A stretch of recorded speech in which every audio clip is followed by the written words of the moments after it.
Hasil hitung cepat atau quick count pemilu 2024 dari sejumlah lembaga survei serta rekapitulasi sementara real count KPU menunjukkan suara Partai Golkar berada di posisi kedua terbanyak di bawah PDI Perjuangan. Dengan perolehan suara tersebut, akankah jumlah kursi Partai Golkar di parlemen dapat melebihi kursi PDIP?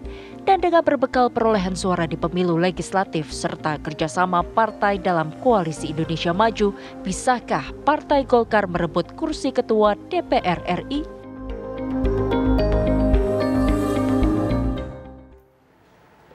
Apa alasan suara Partai Golkar melonjak di pemilu 2024? Langsung kita tanyakan. Ini sudah ada narasumber di sebelah kiri kita. Ada Mas Erwin Aksa dari Waketum Partai Golkar. Selamat siang Mas Erwin. Selamat siang. Sehat Mas ya? Sehat, Alhamdulillah. Oke, mungkin langsung saja nih Mas.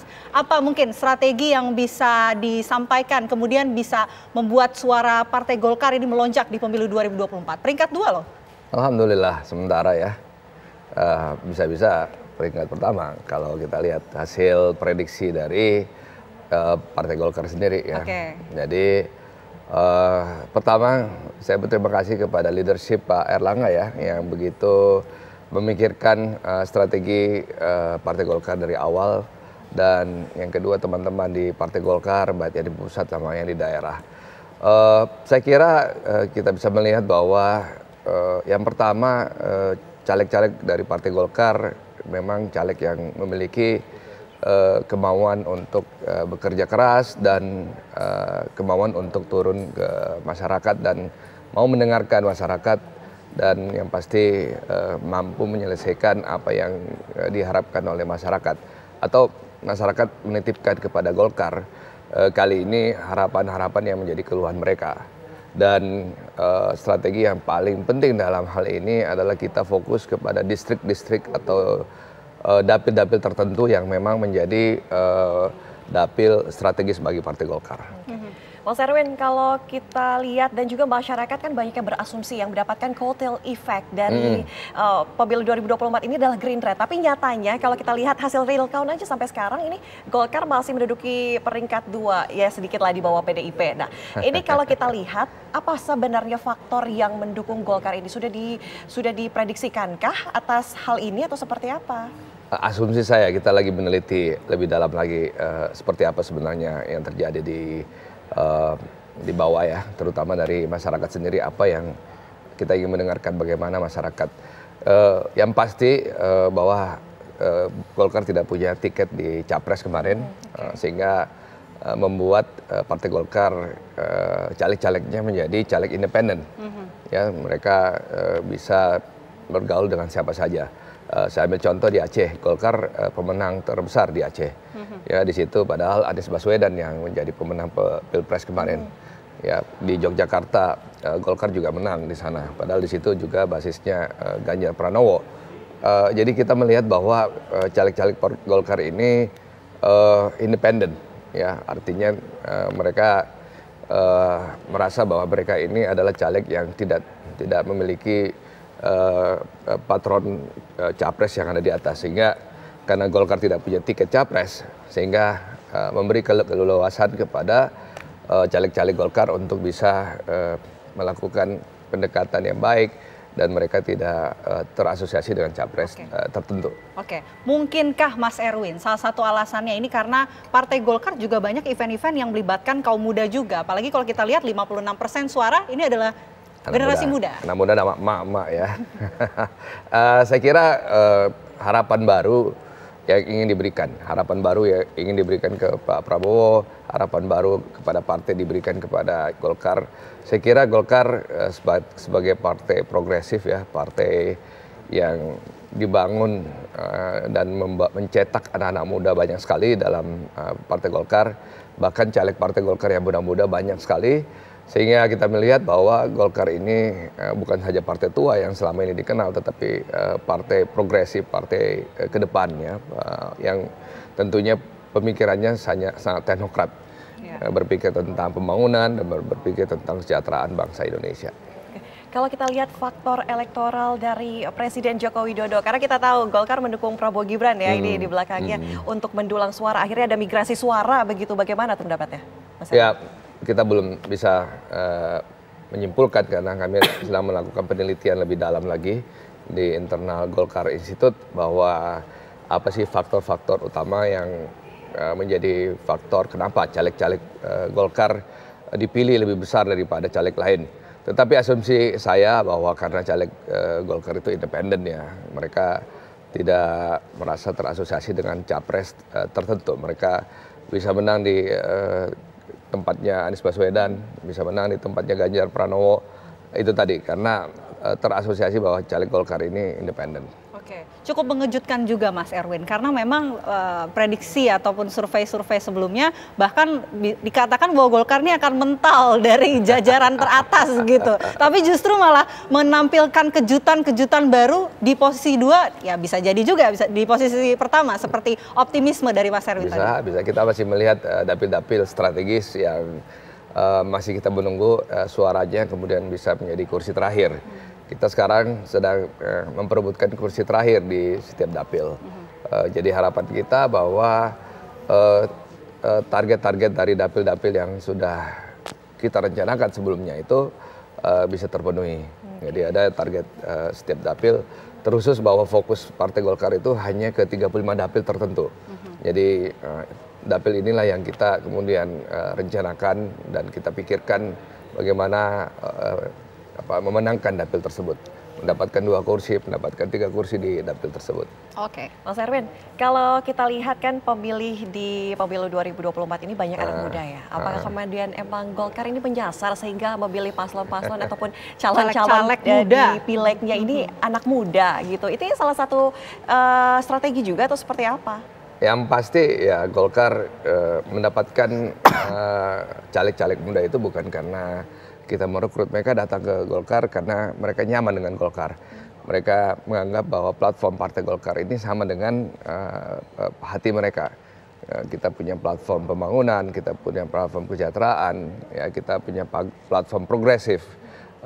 Kita lihat bahwa tokoh-tokoh seperti Ridwan Kamil bergabung dengan Golkar karena Golkar partai yang inklusif, ya terbuka untuk siapa saja. Ada caleg kita dari Korea, ada caleg kita dari India. Jadi partai kita sangat inklusif, tidak eksklusif. Dan di Golkar itu meritokrasi penting, jenjang karir itu penting. Jadi anak-anak muda merasa nyaman karena berorganisasi di Golkar, mereka bisa mendapatkan tempat yang baik karena karena meritokrasi itu penting, ya dihargai meritokrasi itu. Jadi itu salah satu kunci dari Partai Golkar selama ini. Oke, itu kan kita bicara secara keseluruhan ya Golkar di seluruh wilayah Indonesia. Tapi mungkin dari Mas Erwin sendiri ini di Dapil 3 Jakarta, ini seperti apa? Kabarnya mendapatkan suara tertinggi juga, Mas? Jadi kerja keras ya paling penting, kemudian mendengarkan apa yang menjadi keluhan masyarakat, kemudian kita terus berdialog, berdiskusi dengan masyarakat, mencari langkah-langkah solusi bagi mereka. Ada yang banyak banjir di Jakarta, kekurangan air bersih di Jakarta, masalah perumahan rakyat, perumahan murah juga menjadi persoalan. Kemudian ada masalah kriminal juga yang cukup tinggi di Jakarta Barat Utara. Jadi kita harus mendengarkan apa menjadi keluhan masyarakat dan kita mampu menjawab apa yang menjadi keluhan mereka. Dekat dengan masyarakat, kita harus turun ke masyarakat belusukan, yang bertatap muka, bersalaman dengan masyarakat menjadi kunci. Kemudian mengambil tentunya simpati masyarakat dengan kita terus berkomunikasi dengan mereka. Ya, masyarakat merasa bahwa caleg-caleg selama ini setelah terpilih 5 tahun hilang. Ya, tentunya itu jangan sampai terjadi bagi Partai Golkar. Kita harus terus bersama masyarakat selama 5 tahun ke depan. Lalu apa respon dari masyarakat sendiri melihat mungkin calegnya terpilih, kemudian dengan respon dengan Partai Golkarnya sendiri, akhirnya saat ini sudah mulai naik nih dari pemilu 2000 semenjak 2014 saja kursinya sudah dipilek naik ya dari 85 sekarang 101 tadi kita lihat ya Mas. Ya, perkiraan kita per jam ini di 101, tapi insya Allah akan naik terus. Saya kira masyarakat memberikan harapan besar kepada Partai Golkar dan kita tidak ingin mengecewakan masyarakat. Kita harus berbuat selama 5 tahun ke depan dan kita harus membuktikan apa yang kita sampaikan kepada masyarakat, ya tentunya masalah pembangunan, terus memberikan keadilan kepada mereka, justice for all. Kemudian kita harus memberikan, harus mampu menurunkan harga sembako, menciptakan lapangan pekerjaan. Jadi hal-hal ini yang menjadi kunci dari Partai Golkar, artinya kemampuan Partai Golkar dalam hal teknokratis untuk bisa menjawab tantangan terhadap penciptaan lapangan pekerjaan, menurunkan harga sembako, dan juga menghadirkan keadilan bagi semuanya. Hukum kita harus kita terus reform, ya, hukum, polisi harus terus melakukan reform agar supaya masyarakat mendapatkan keadilan untuk semuanya. Dengan kondisi seperti saat ini, realistis nggak Mas kalau misalnya Partai Golkar mengincar kursi Ketua DPR RI? Realistis, insya Allah. Jadi target nih ya? Target. Optimis ya? Optimis. Suara masuk masih kecil.